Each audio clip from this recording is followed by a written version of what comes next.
Welcome to Stuff to Blow Your Mind from HowStuffWorks.com.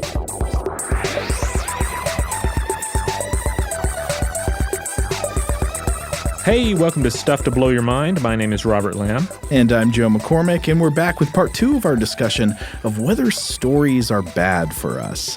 If you haven't heard the first episode, you should probably go back and listen to that. It's where we first discussed what got us interested in this topic and general thoughts about ways that, though Robert, you and I, we both love narratives, love stories, love fiction, that stories might not always be great for human civilization.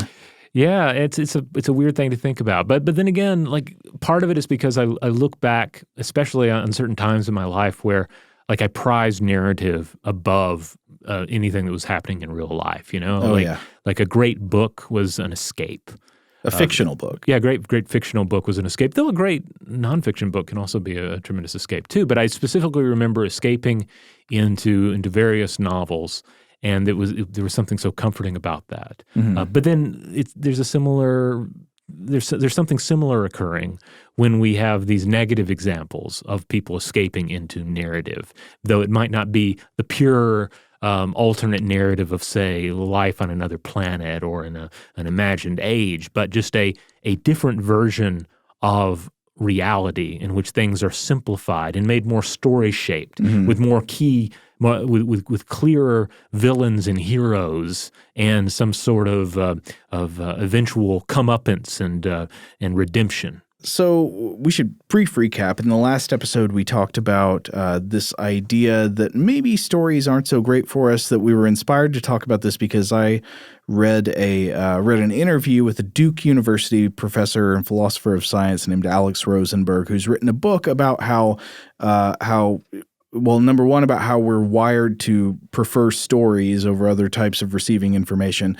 and then also about how stories cloud our views of history, and that a lot of times we don't appreciate what actually happened in the past because we read a sort of personal narrative about history that has characters with motivations, and we think we identify with those characters, and we engage in theory of mind. We put our brain inside their brain, and we think we understand history in this way, but in fact, it just leads to a lot of misunderstanding and false certainty about why things happened in the past. Right, and then sometimes about what's happening in the present and in the future. Yeah. Because he specifically points to the science of global warming and how there's a tendency for the science of global warming to lose out to the narrative of global warming. And this wouldn't be an issue if the narratives were closely aligned with the science, but as we sadly continue to see, the problem is that some of the narratives about global warming run counter to what the science is telling us and have a different agenda. Right. I mean, of course, the clear scientific consensus is global warming is absolutely real. It's going on right now. It is primarily driven by human behavior, and that behavior is primarily the emission of greenhouse gases. Mm-hmm. And that if we want to do something to stop it, we should stop the emission of greenhouse gases and maybe even at this point try to find a way to remove them from the atmosphere if that's even possible. But there are lots of very fun narratives that tell you something else, that tell you it's a Chinese hoax, or that tell you, there's some evil cabal of globalists who want to do X, Y, and Z, and they're using this scam to, I don't, keep up with what all that stuff is, but you know where you can go to find it. Right. YouTube. Predominantly. But a lot of this, as Alex Rosenberg describes, a lot of it comes down to the fact that we're using old tricks. These are basically sort of shortcuts in our perception of reality, and that all of our, the reality that we have is not like pure objective reality. Of course not. Yeah, like one of the fun little, I'll go ahead and even call it a mind blower that he drops in that Ideas with Paul Kennedy episode was that that we live in a world that doesn't actually have odors or colors. Right. That's just our sense world. That's our way. That's the way that our bodies and our minds interpret the stimuli. Yeah, there is actually light, and there are actually volatile molecules, mm-hmm. but the idea of color is something that happens only in the brain. Right. We constantly err in this perception of the world because it's adaptive.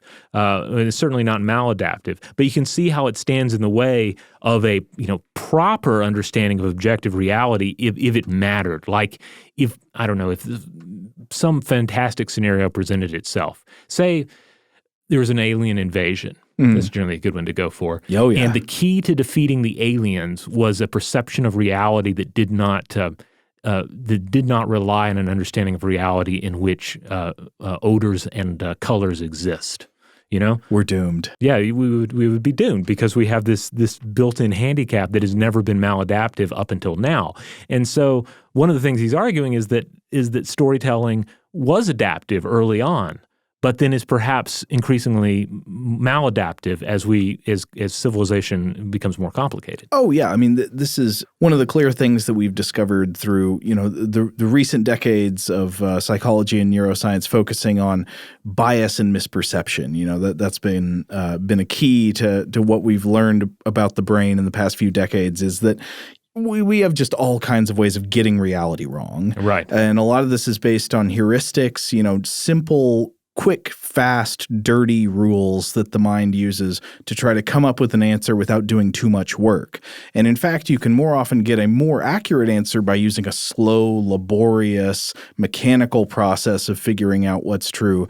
But usually it doesn't make sense to do that in real life because you just don't have the time and the energy. So we use heuristics and we get maybe sometimes roughly right answers, maybe sometimes really wrong answers. But in most scenarios, it doesn't matter enough for us to actually change our behavior. And story-based thinking about reality, I think, is one of these heuristics. Yeah. One thing that came to my mind was how, like, some of my earliest memories, some of them are definitely memories, but other things are not so much memories, but me remembering stories about something that happened when I was very young. Yeah. And those become a sort of memory. Yeah. They become a kind of false memory of something that happened, but to what degree it happened like the story, I'm not sure, because we do this all the time, right, where we oftentimes we'll take an external story or just like the general shape of a story, use that to interpret something that happened to us, and then that becomes the memory.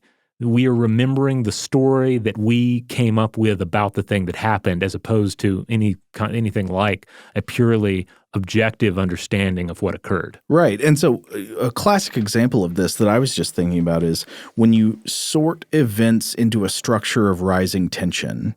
You notice how like you could like take a number of events that happened over a course of different days or even different weeks and were really not all that related, but you're telling a story maybe about how you started, why you're feeling down right now, and you introduce like one thing that went wrong and then another thing that went wrong at a different time, and you escalate the tension on the story like you would if you're showing the increasingly dangerous obstacles that a hero must face in their journey. Right.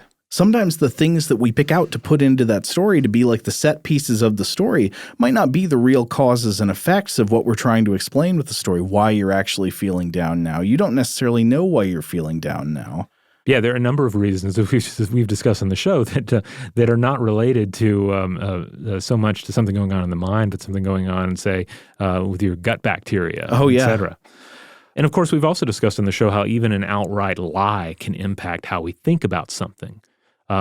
Something that's not even presented as a possible truth. Right. But if we hear it enough times, it can become part of our understanding of reality. Yeah, the illusory truth effect. You hear something enough, you start to kind of think it's true even if you should know better. And so like that situation, as well as just this sort of holding our life up to other examples, be it little biographies or myths or motion pictures that we've seen, it reminds me a bit of something that's discussed in Mircea Eliade's The Myth of the Eternal Return, or Cosmos in History. It's a book I've talked about on the show before. It's kind of an important text in religious studies. And in this, the author discusses how humans would have situated themselves within cyclical time. The idea here being that ancient people thought of time as more as cyclical as opposed to linear, not something that has a beginning and an end, that ultimately follows sort of the ups and downs of a narrative plot, but is more of just a continual cycle. I guess more like a sitcom in that respect, right? As a sitcom rather than blockbuster. And so the idea here is that ancient people would have viewed time as cyclical, and that all important acts in life were ultimately things that were revealed by the gods, and that all humans did was engage in acts and rituals of repetition.